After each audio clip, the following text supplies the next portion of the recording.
ओम शांति। आज हम पढ़ेंगे साकार मुरली 1 फरवरी 2021 पार्ट 7। पार्ट 6 में हमने जाना कि परमपिता परमात्मा शिव ने हमें बताया कि हिंदू जो हम कहते हैं वो द्वापर युग से, लेकिन हमारा जो सच्चा धर्म है आदि सनातन देवी देवता धर्म, तो भगवान ने उसकी बहुत ही सुंदर व्याख्या की थी। आज हम उसी चीज़ को कंटिन्यू करते हुए आज हम सुनेंगे स्वयं परमपिता परमात्मा त्रिमूर्ति शिव भगवान उवाच। बाप कहते हैं, मैं आकर तुम बच्चों को शूद्र से ब्राह्मण बनाए तुमको सूर्यवंशी चंद्रवंशी राजधानी का वर्षा देता हूँ। ये बाप दादा है, इनको भूलो मत। तो बाबा यहाँ पे कहते हैं, बाप कहते हैं अर्थात स्वयं परमपिता परमात्मा, वो हमें कहते हैं, मैं आकर तुम बच्चों को शूद्र से ब्राह्मण बनाए। यहाँ पे समझना है कि शूद्र क्या है। जनरली हमने 4 कैटेगरी कर दी है, ब्राह्मण क्षत्रिय वैश्य शूद्र। यहाँ पर वो कर्म के हिसाब से शूद्र बनाए जो लौकिक दुनिया में बनाए हैं, लेकिन भगवान यहाँ पे जो शूद्र कहते हैं इसकी कैटेगरी अलग है। भगवान यहाँ पे शूद्र सभी दुनिया के सर्व आत्माओं को शूद्र बताते हैं, क्योंकि हर एक आत्मा 5 विकारों से बसीभूत हो चुकी है, राइट, डिस्टर्ब हो चुकी है। तो शूद्रपना आ गया है, क्योंकि कर्म जो श्रेष्ठ था वो कर्म अभी नीचा कर्म हो गया है, क्योंकि विकारों के बसीभूत होते हुए। देखिए, अगर एक इंसान हेल्दी है तो वो अच्छा काम करता है, अगर उसकी बीमारी हो जाती है तो वो अच्छा काम परफॉर्मेंस जितना देना चाहिए वो दे नहीं पाएगा। वही आत्मा जब हम सतयुग में थे, हमसे बहुत ही श्रेष्ठ और महान कर्तव्य हुआ करते थे, क्योंकि हमारी आत्मा पावन थी, हम 5 विकार से मुक्त थे, तो हमसे श्रेष्ठ कर्म होते थे। लेकिन यही आत्मा जब 5 विकारों से बसीभूत होके वजह से उससे श्रेष्ठ कर्तव्य नहीं हो रहा है, तो भगवान बताते हैं कि अभी दुनिया में हर एक आत्मा शूद्र हो गई है। तो बाबा बताते शूद्र से ब्राह्मण बनाए।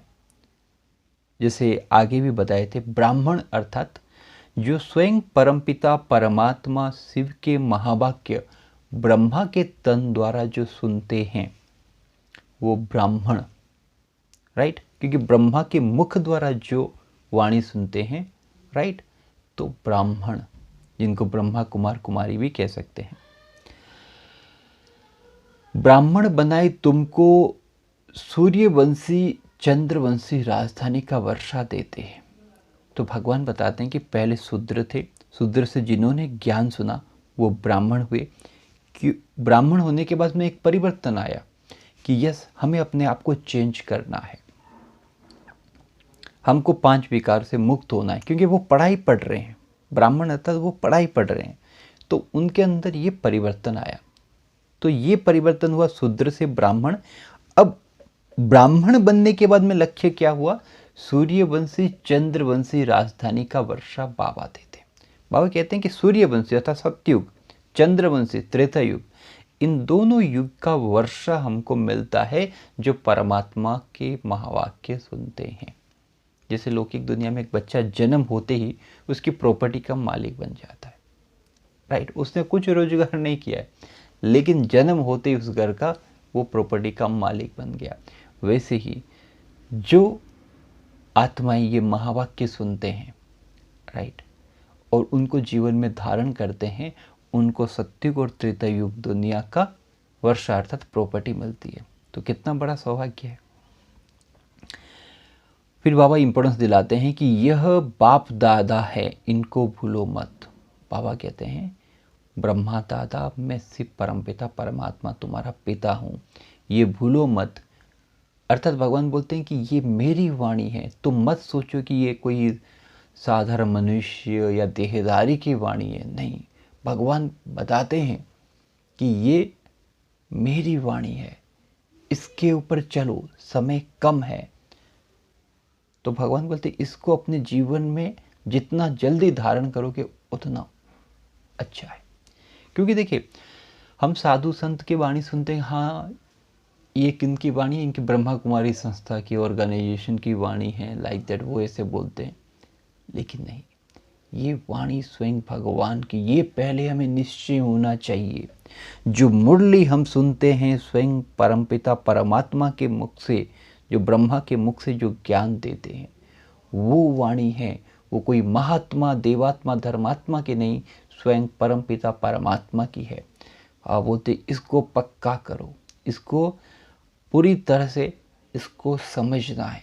जब तक ये नहीं समझेंगे क्योंकि भगवान कहते हैं, तब तक हमारे अंदर परिवर्तन नहीं आएगा। हाँ ठीक है, ऐसे अनेक शास्त्र सुने, ये भी एक संस्था है, इनकी भी कुछ फिलोसफी है।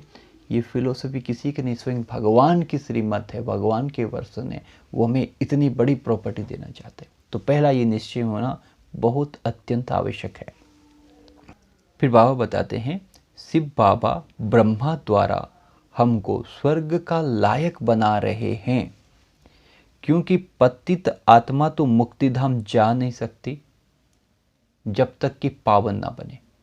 शिव बाबा, बहुत तो जन कन्फ्यूजन होताते हैं कि ये शिव बाबा किनको बोलते हैं। देखिए, यहाँ पे बाबा का शब्द का अर्थ हुआ पिता, राइट। शिव पिता, जैसे हम बोलते हैं ना भोले बाबा पार करेगा, तो बाबा अर्थात यहाँ पे पिता को संबोधित किया जा रहा है। शिव बाबा मीन्स वो निराकार परम पिता परमात्मा। यहाँ पे कोई देहधारी बाबा को शिव बाबा नहीं बोला जाता। शिव बाबा मीन्स वो परम पिता परमात्मा। बाबा शब्द बोलने से क्या होता है कि नजदीक बना बढ़ जाता है, राइट। हे भगवान, हे ईश्वर, ये बोलने से क्या होता है, गैप बढ़ जाता है। लेकिन पिता बोलने से जैसे हमारे वो नज़दीक है, हमारी हर बातें सुनते हैं, हमारे पास है पिता।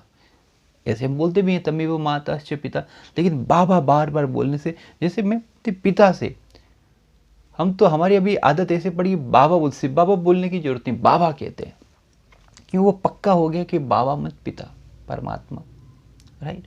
तो शिव बाबा ब्रह्मा द्वारा हमको स्वर्ग का लायक बना रहे हैं।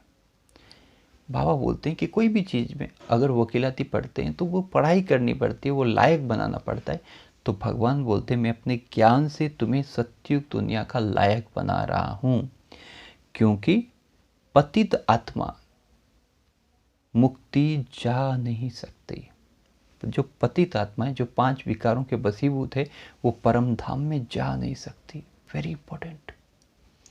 देखिए, अगर हम अपने आप को पावन नहीं बनाएंगे, महाविनाश तो होगा ही, लेकिन उस समय क्या होगा, हमें धर्मराज की सजाएं खा खा कर मुक्ति में पहुंचना पड़ेगा। क्योंकि आत्मा जब तक पावन नहीं बनेगी वो वहां पे जा नहीं सकती। 3 उपाय से मुक्ति मिलती है, रोग भोग योग। बीमारी, बहुत बीमारी से हमारे पाप करते हैं, तो वो एक कुछ हुआ। दूसरा हुआ धर्मराज की सजाएं, क्योंकि हमने अगर पुरुषार्थ नहीं किया है तो जब तक पावन नहीं बनेंगे तब तक सजाएं खाते रहेंगे।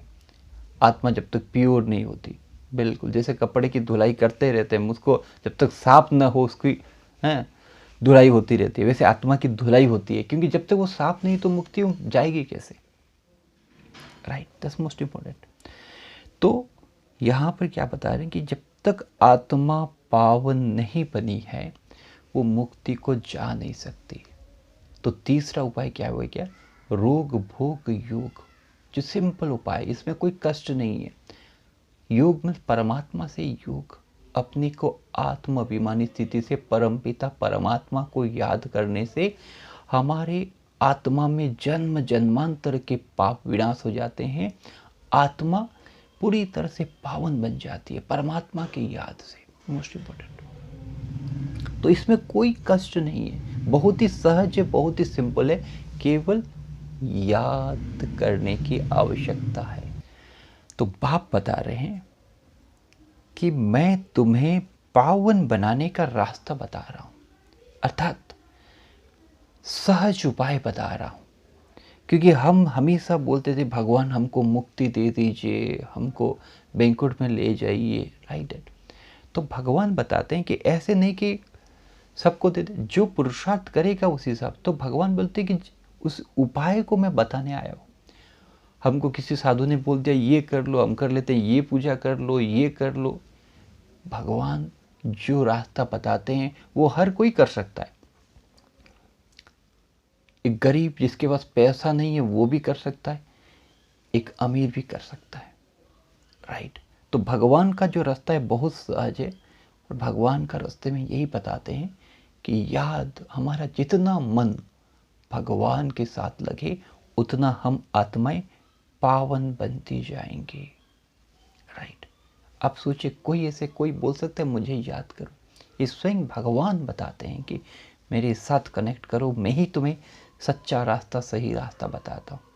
अब भगवान कैसे बोले जैसे हमें निश्चय हो जी। फिर बाबा बताते हैं, मैं तुमको पद्मापति स्वर्ग का मालिक बनाकर गया था। बरोबर तुमको स्मृति आई है कि हम स्वर्ग के मालिक थे। उस समय हम बहुत थोड़े थे, अभी तो कितने ढेर मनुष्य हैं। बाबा हमको फिर से याद दिलाते हैं कि हे मेरे मीठे बच्चे, प्यारे बच्चों, मैं तुमको पद्मापति स्वर्ग का मालिक बनाकर गया था। मैं अगले कल्प में, मैं जब आया था, आज से 5000 साल पहले की बात है, कि जब आया था मैं तुम्हें स्वर्ग की दुनिया की मालिक बना के गया था, जो पद्म भाग्यशाली बना के गया था।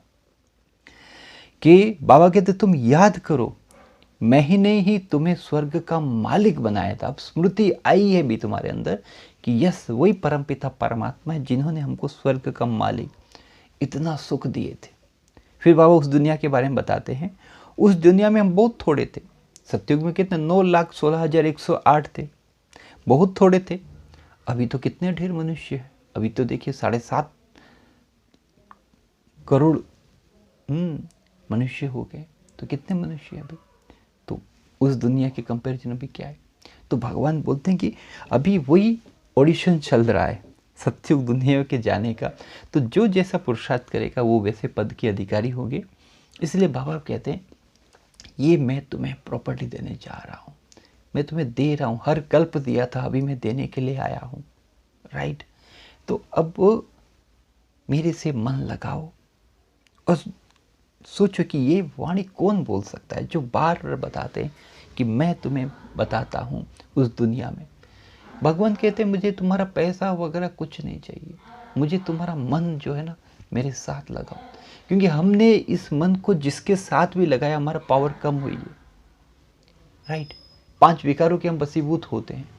आप सोच लीजिए, किसी को भी आप याद कीजिए, किसी न किसी विकारों के वशीभूत होंगे।